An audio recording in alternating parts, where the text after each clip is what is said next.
ninjifannoodha kan itti dubbattan kan daaw irree miidiyaa.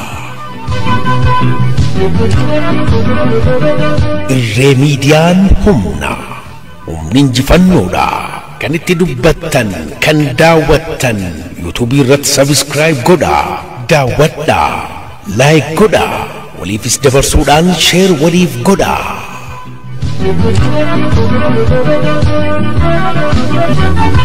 Irree odeeffannoowwan garaagaraa qabannee isinii dhiyaanna. Irree miidiyaa. Irree odeeffannoowwan garaagaraa qabannee isinii dhiyaanna. Irree miidiyaa.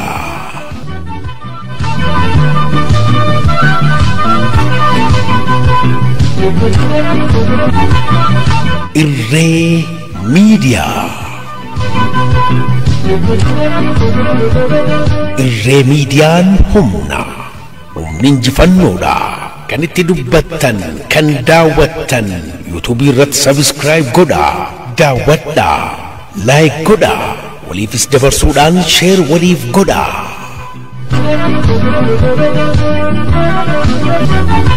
Irree odeeffannoowwan garaagaraa qabannee isinii dhiyaanna. Irree miidiyaa. Hayyee ashamaa jira jirtuu dhaggeeffattootaa fi hordoftoota Irree miidiyaa nageenyi keenya kan jaalalaa fi kan kabajaa bakkuma jirtanitti isin haadha qabu jechaa ardhaa sagantaa tokko qabadhee isiniif dhiyaadhee jira. Eegaa kan namoonni online irratti Irree miidiyaa daawwachuu jirtan mee share godhaatii waliif dabarsaa. Share godhaa waliif dabarsaa yaadaa fi haaluma yeroo ammaa kana biyya keenya keessatti hawaasa keenya irratti gabrummaan adeemsamuu jiru yaada tokko waliif dabarsina. Irreen miidiyaan eegaa ka yeroo isaa eeggatee tartiiba beeytanii ka sagantaa dabarfatu qopheeffatee isiniif dhiyaatee jira. Namootni na daawwachuu jirtan share godhaa waliif dabarsaa isiniin jedha. Beeksisa kanaan booda waliin dachaana.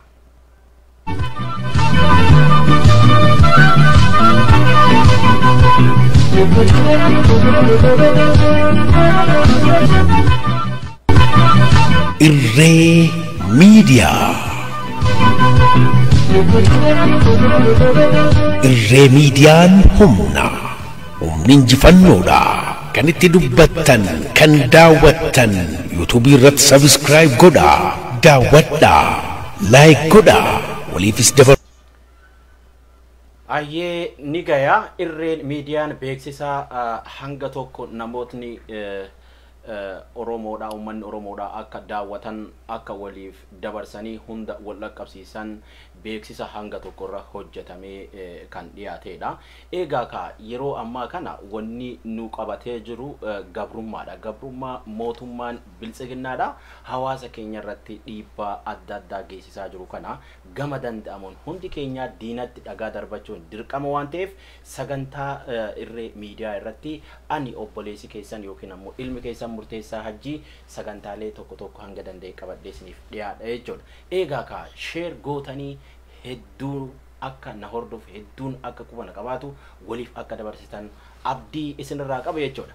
Eegaa torbaan kana keessa wanni arguu jirru mootummaan biltsiginnaadha milishaa ofii isaa leenjiseen hawaasa keenya ajjeesuu, reebuu, torchii godhuu fi mana irratti gubuu irratti adeemsamee jira jechuudha.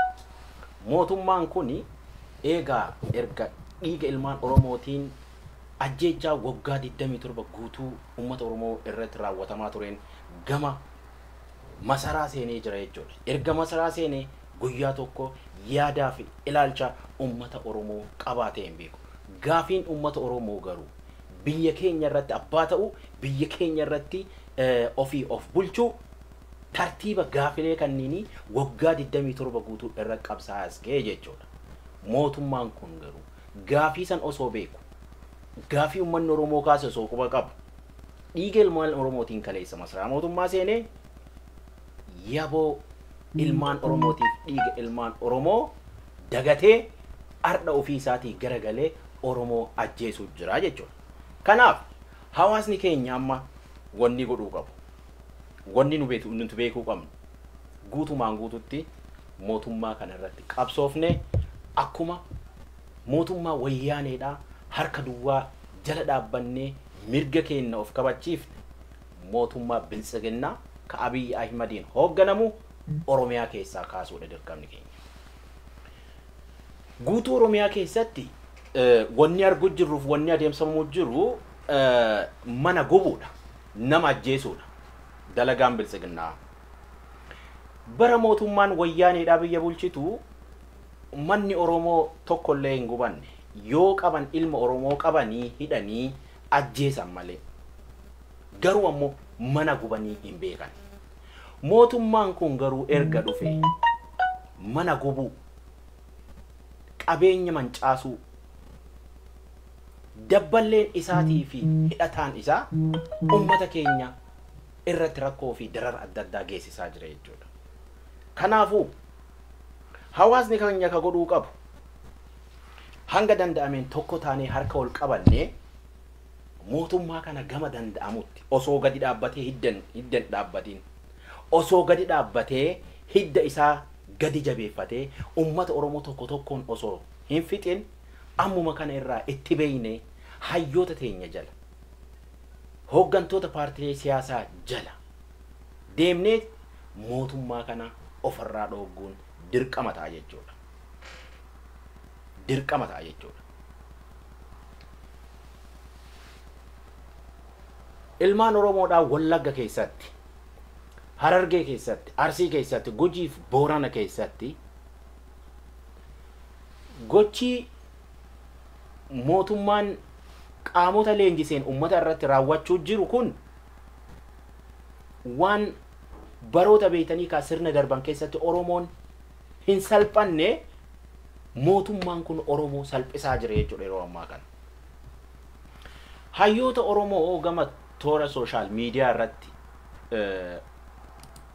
dhaggeeffannee jirra, hordofuu jirra.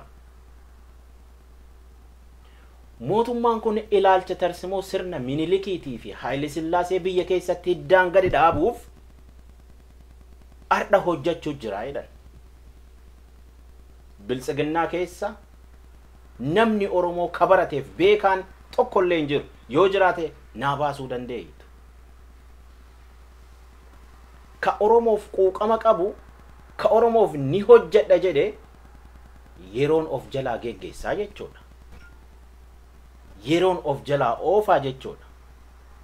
Kanaafi mootummaan kun osoo bulee ummata Oromoo irratti boru maal akka dalaguuf deemu isinumaaf dhiisaan.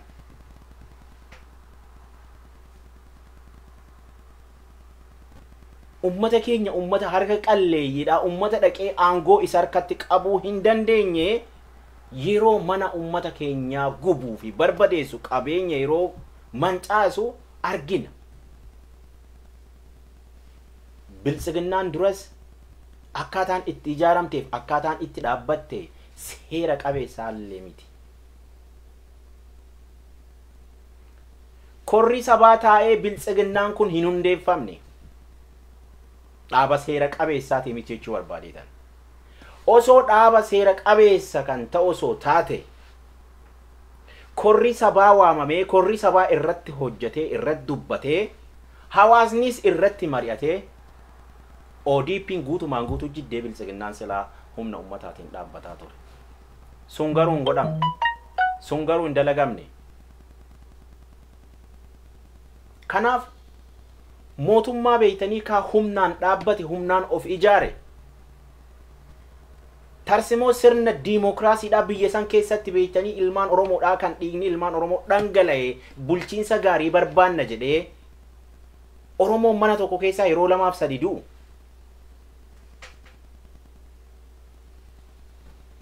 Talkaashaan hundi azyaatee akka barbaadde Oromiyaa irratti haa taatuufi miti. Qabsoon keenya ka waggaa 27 guutuun godhameef jechuudha. Lubbuutti dhabne, qaamatti miidhamne. Kanaaf ummanni Oromoo mootummaan Abiyyi kun mootummaan biltsiginnaan ni jedhamu kun osoo hidda isaa gadi hin dhaabbanne guutumaan guututti Oromiyaa keessa diduu qofatu fala ta'a jechuudha. Yoo dinne malee mootummaa kana yoo daandiin kennineef guutumaan guututti ofii ishiitii yaatee baddee jechuudha.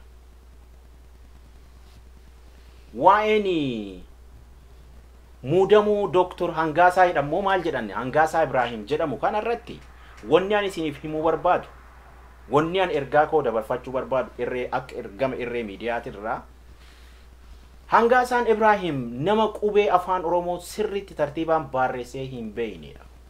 Garuu ammoo muudama kennaniifii jiran. Muudamuun Hangaasaadhaa biltsiginnaa kuffisa malee biltsiginnaa hin tirsiisu. Muudamni warroota beeytanii kaa yeroo ammaa kan biltsiginnaa keessa kennamaafii jiru biltsiginnaa jissa malee biltsiginnaa balleessa malee biltsiginnaan umuriin qabaatu jechuudha achi keessatti. Maaliif? Uummanni kunniin uummata akka bishaan gabatee irraa gara barbaade daddaaqu malee uummata dhaabbatee utubee biltsiginnaa kana bara dabarsuu miti. Kanaaf yaa uummata Oromoo muudamuun jaroota kanniinii isin hin dhiphisin. Muudamuun uummata kanaa yaaddoo nutti hin ta'in. Maaliif? Namoota beekumsaa fi barumsa irraa duddiitti galte bakka sanitti muudama argatuu baatee wanni tokko inni faayidaa qabu hin jiru. Osoo silaa ka beekuuti biltsiginnaan namoota beeytanii ka barnoota hin qabne ka hawaasaan beeytanii ka fudhatama hin qabne yeroo of keessatti muudaa dhufu guutumaan guututti akka jarri tun akka jiddu beekaa isin. Jarri tun akka boru salphattu beekaa. Maaliif qaamni hawaasaan jaalatamu qaamni hawaasaaf miidhamee hawaasaaf beeytanii ka cabee hidhamee kaleessa uummata Oromootiif hojjetaa ture bakka san hin jiru waan ta'eef ardha talkaashaan kara deemtuun hundi dhayite yoo muudama achi keessatti argatte wanni nu yaaddeessu maali yaa ilmaan Oromoo? Wanni yaaddoo nu ta'u maali inni? Kanaaf hayyootaa fi beektota teenya ilmaan Oromoon horte hanga ammaa qabsoo irratti argamti jechuudha. Hanga ammaa qabsaa'uu jiranii jechuudha. Mootummaa kana ka humna hin qabne, mootummaa kana beeytanii ka hawaasa harkaa hin qabne, ka uummata Oromoo harkaa hin qabne, ka osoo hin bulle, ka osoo hin turre uummata Oromoo ajjeesuuf, uummata Oromoo miidhu. Suudhaan sheer walirree miidiyaan humna injifannoodha kan itti dubbattan kan irree miidiyaa. Irree miidiyaan humna injifannoodha kan itti dubbattan kan daawwattan yuutuubii irratti sabiskiraayib godhaa daawwadhaa laayik godhaa waliifis dabarsuudhaan sheer waliif godhaa.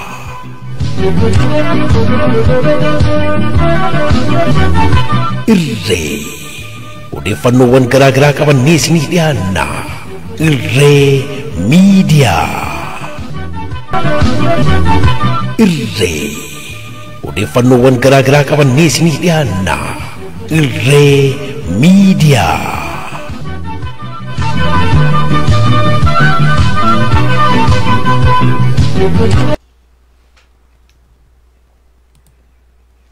Hayyee walitti dachaan dhiifama beeksisaa irree miidiyaan akka hawaasa keessa seenee hawaasnis irratti hojjetee yookiin ammoo hawaasnis beekee hayyootaa fi beektota wajjin sagantaa mariidhaa gama barbaachisuun hanga itti seenutti beeksisa adda addaa isiniif seesensaa yaadaa fi beeytanii ka haala qabsoo ilaalcha wal qabsiifnee wajjin adeemuu dandeenyu jidduun wal affeeraati kan deemu jiru waan ta'eef ammas irree miidiyaa sheer godhaatii waliin gayaa isiniin jedha. Sagantaa kana qopheessee kan isiniif dabarsuu jiru ana Murteessaa Hajjiiti. Itti deebi'a yaada koo kan irra dhaabe waa'ee muudama Dr. Hangaasaatii fi namoota tokko achi keessatti waan argaa jirru jira jechuudha. Kanaaf muudamuun uummata kana muudamuun Hangaasaadha Oromoof waa takka miidhaa takkas bu'aa tokkolleen hin qabu jechuudha. Maaliif namichi kun duras namicha akkuma arge beeytanii ka iyyaa oolu namicha tartiiba beeytanii ka waa takka hin qabne. Kanaaf nama kana karaa irraa fuudhee bakka sanitti taayitaa kennuufiif jechuun biltsiginnaan boru ofiisiitiifuu jiddee jechuudha. Kanaaf mootummaa ofiisiiti jigdee deemaa jirtu kana ammoo hawaasni keenya tokko ta'ee wal qabatee wal ijaaree hayyoota teenya faana deemudha.